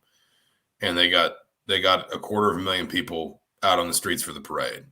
And it's just, it has felt different culturally as we've kind of passed 50 years of professional sports in Atlanta. And this feels different than 95 did for that reason, I think. And I remember back in it was 91, Francisco Cabrera, did he play for Pittsburgh or Atlanta? He drove in the game-winning runs for Atlanta in Game 7 of the '92 World Series. That's what it was. I was in Washington State as a sports anchor then, but I remember that I was watching that game, and I remember I could see it in my mind. Hit it just over shortstop into left field, I think. I don't know why, because I'm not a Braves fan at all, but that is just one of those indelible memories of mine.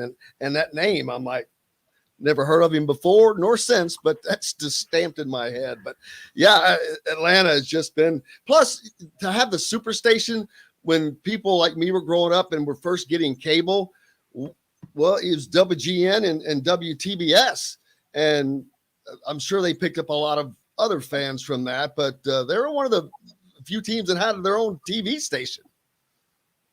Yeah, and I think that, there were like 8,000 or 9,000 Braves fans in Houston for Game 6 that stuck around afterward. And if you watch the Braves, anytime they go on the road to a smaller market or a market that's maybe a little bit newer to baseball, Miami, Arizona, they'll always have fans in it. It's because in kind of the same way that KMOX sort of picked up Cardinals fans across the South in the 50s and 60s, just because that was sort of the southernmost radio broadcast you could pick up.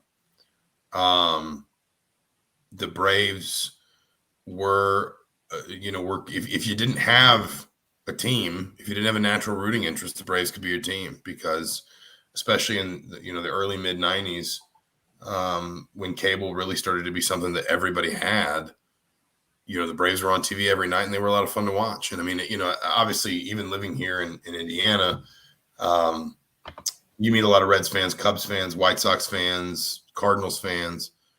But you meet a surprising number of Braves fans, and it's for that reason.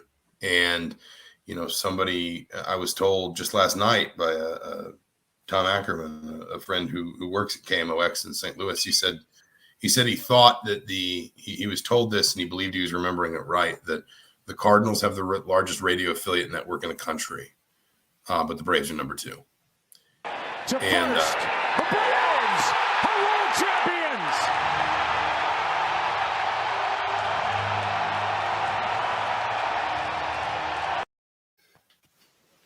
I'm sure Zach's waiting for his ring. And the funny thing is, a transition, Atlanta, the last site of Indiana's high mark in basketball. The last time they went to a Final Four, played in the championship game down there in Atlanta in the Dome. It's no longer even there, right? Is that the Georgia Dome? Is that gone? Yeah, it's gone. It's a parking lot now. That's unbelievable. I was there at that game, or both those games. But yeah, Indiana's last high mark in college basketball. And speaking of college basketball, we were talking about that earlier, that Tuesday, damn near every college team in the country is playing this Tuesday. I couldn't even begin to count them, but just as a guesstimate, there has to be 200 plus games scheduled for this Tuesday. It's crazy. Yeah, I mean, it's moved that way more and more for just ever since they kicked the start of the season up. I think it used to be on the Friday, and they kicked it up to the Tuesday a few years ago, and ever since then, it just feels like more and more teams want to start on that date. Part of it is getting the games in. I mean, everybody's got a financial incentive to get more games in. If you're a smaller school, you want to make sure that you build out, enough guarantee games to financially get the paychecks you need to kind of put back in your department. If you're a bigger school like Indiana, you want to make sure you have enough home games on the schedule, especially this year after, so much game day revenue was lost a season ago. But there's competitive advantages to it too. You can start practice 42 days before your first game. So if your first game is on the Tuesday, then you can start, you can start practice literally as early as possible. And then I think that the last piece of it too is more and more big conferences have moved to 20-game schedules with games starting in December. And so all of a sudden, dates, I mean, you think, for example, when Indiana beats Kentucky in 2011, just as a recent example, that game was on, I believe, December 11th of 2011. Well, this season, Indiana is at Wisconsin December 8th. So, I mean, and then they'll play Notre Dame, obviously, December 18th. So they've wedged in there a home game against Merrimack. My point is that December calendar has become more crowded, which means that it also competitively benefits you to move as early into the season as possible to get the most that you can out of November, whether that's looking for guarantee games, buy games, paycheck games, or even if you're trying to get into a marquee event or a marquee matchup with I don't know, from Indiana's perspective, like Louisville, as a team they've played in recent years. I think there's more appeal to getting that in the schedule in November now than there used to be, because December is a lot more hectic than it once was.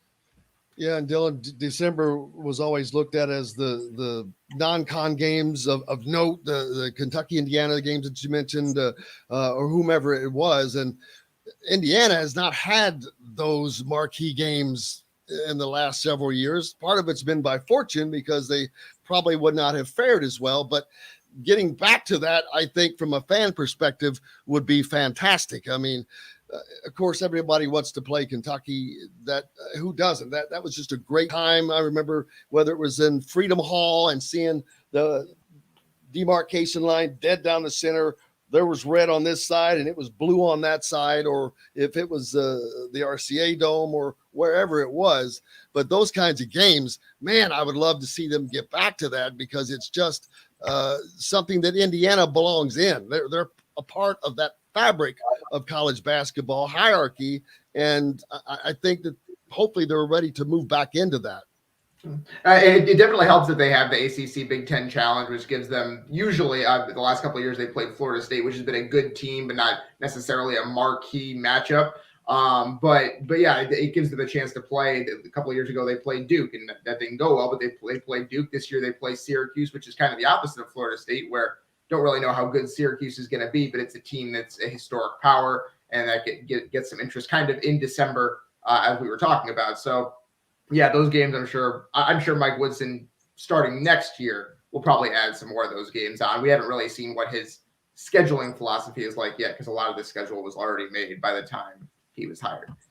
And Zach, of course, I mentioned Tuesday, Indiana, one of those 200 plus teams that's playing, but they're getting the Mike Woodson era underway, the first game, but more importantly, it's going to be the first time for 80, probably 90% of us to actually see them play. I didn't go to the Bahamas, sent someone else down there. So those two games and then the secret scrimmage, that's been it. And normally you have an opportunity, whether it's through an exhibition game or a scrimmage here and there, but that has not been the case. So this is going to be a complete new unveiling for this Indiana program. Yeah, I mean, in a lot of ways it is. And it's also, and I feel like I've said this, a few different times, but it's also worth pointing out this is the first time fans are going to be back in that building. I know Hoosier hysteria happened, and obviously the women have had an exhibition there. I think maybe have one tonight.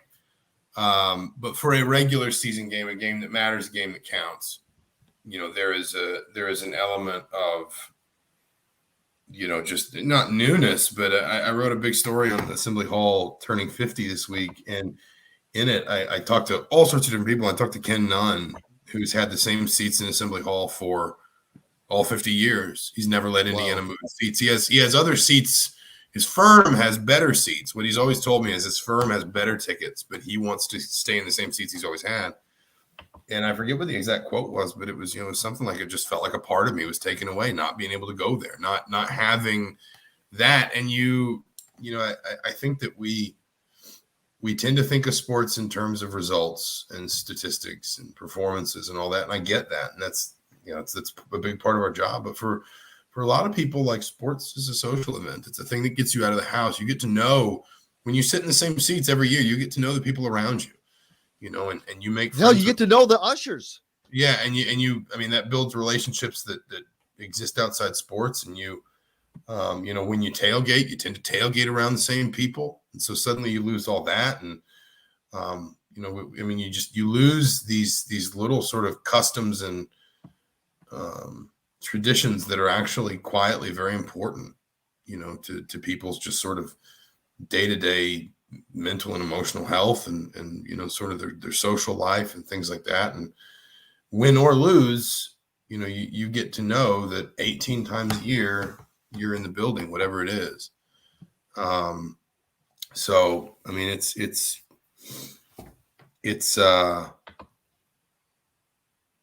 not just about, obviously we're all going to be talking about what we see on the floor, but I think there is a sort of a deeper seated sort of cultural piece of it too, that people are going to get back out there. They're going to get back into whatever seat they were sitting in. They haven't been in for 2 years, whatever.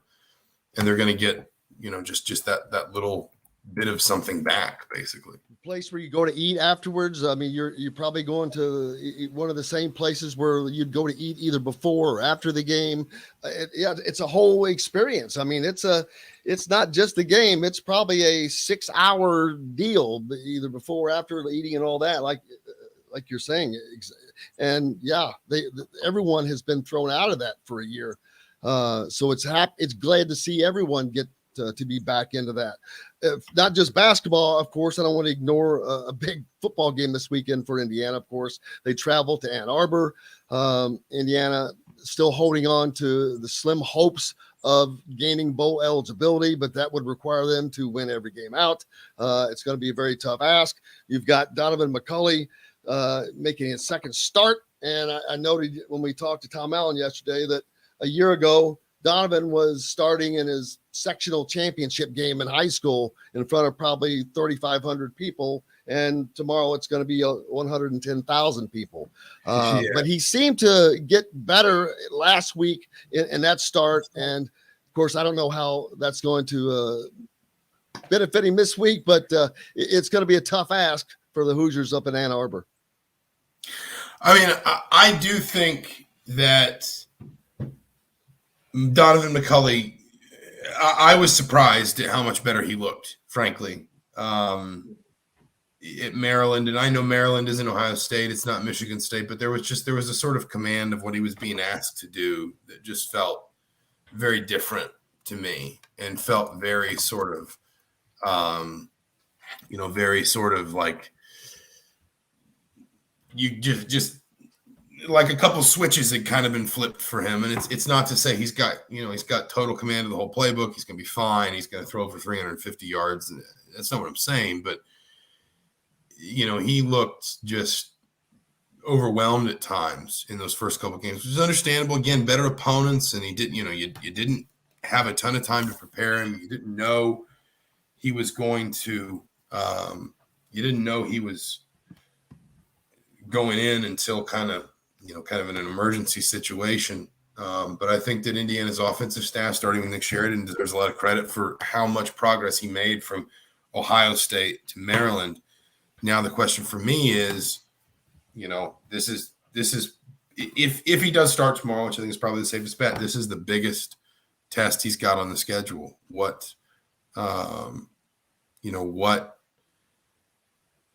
Just how does he handle it? And I don't think he has to win, but I think if he goes out there and shows some moxie, I think that's very encouraging for Indiana long term.